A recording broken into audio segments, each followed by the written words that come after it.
Hey guys, John from Cam Manatee here, and today I'm going to be taking a look at Collapse.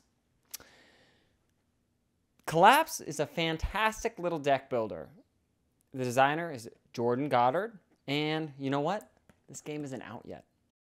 Yes, I'm reviewing a game that isn't out yet. It's a preview. It's a preview review. It's not, so as you can tell, the game's not out yet. So this isn't final.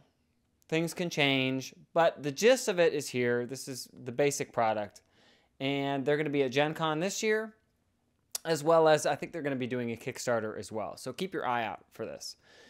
So what exactly is this game? Well, it's a Doomsday Prepper style deck builder. Basically, you're preparing for a post-apocalyptic future. We don't know what's going to happen, and that's one of the cool things about this game is there's several different type of world-ending events that can happen, and I can't wait to show this to you. So let's take a look at components, how you play, and then we'll get back with my impressions. Thanks. Okay, so what do you actually get in Collapse?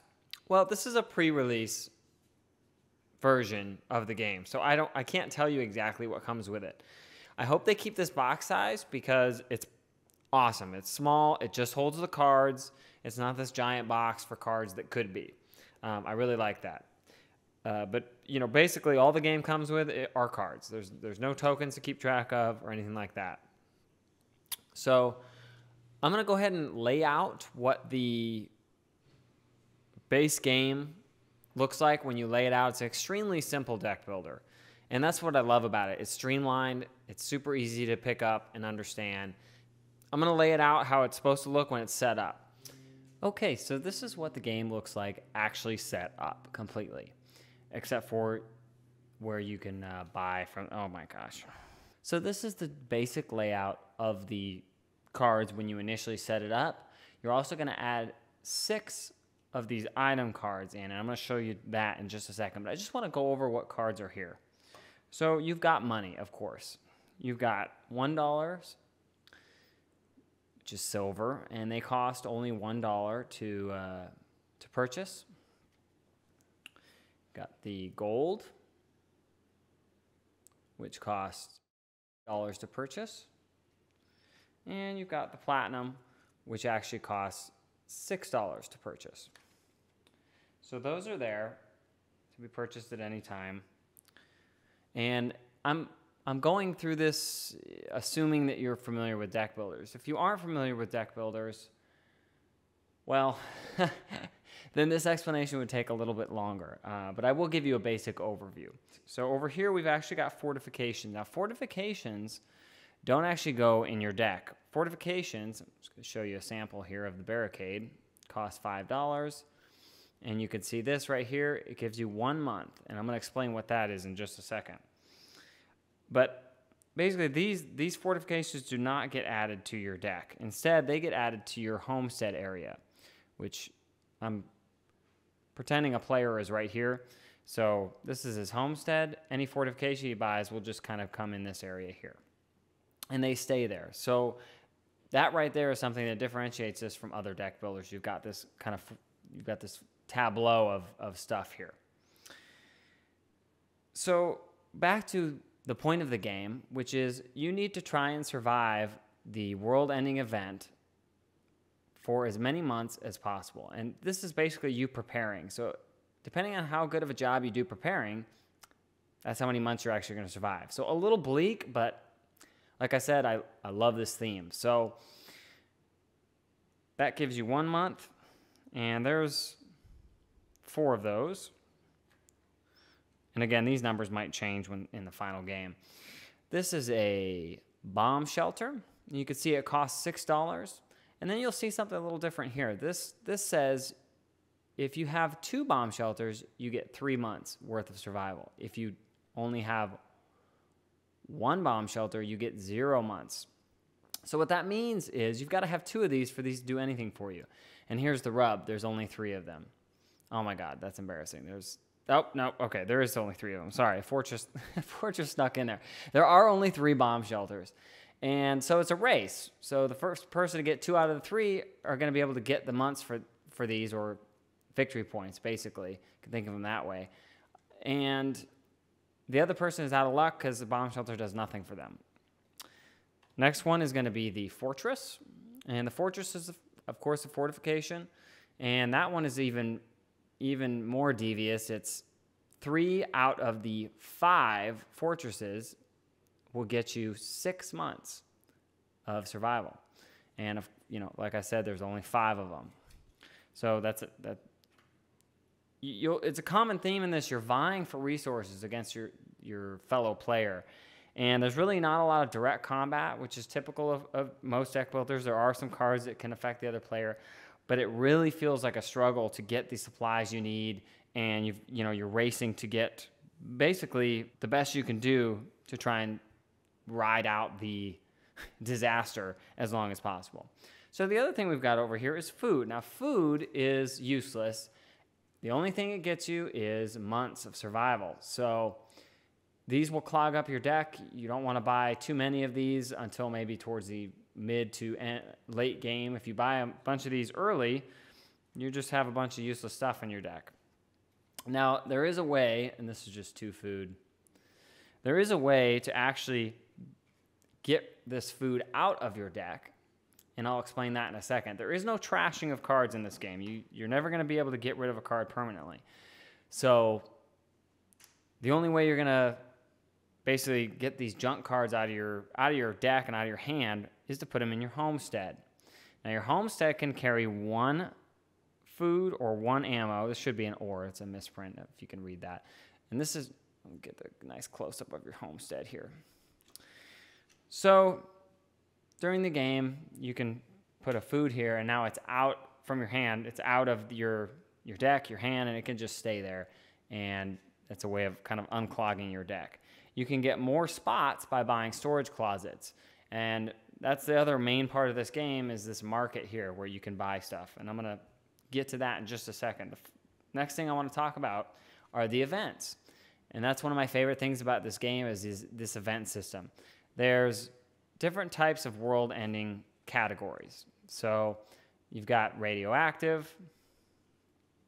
You've got some kind of financial crisis. You've got quarantine, which basically means a disease, or I guess it could turn into zombies. I haven't seen a card that says anything about zombies yet. And then you've got weather. And you've got these 4 types of events. You're going to choose one of these events. So let's say we choose weather. Say there's a storm a-coming. You're going to take 2 of these events and put them aside. You're also going to take a 3rd event, which is, there it is. You're going to take a 3rd event, which is all types, basically. So you're always going to have this card in the game, and then 2 of your actual event that you chose. You're going to take these and you're going to put them in this item deck. And this item deck is the rest of the cards of this game, which is all the stuff you can buy. So I'm just going to throw these in here. I'm going to shuffle real quick. And then we're going to get to actual gameplay. So to start the game, I'm going to put 6 cards out here.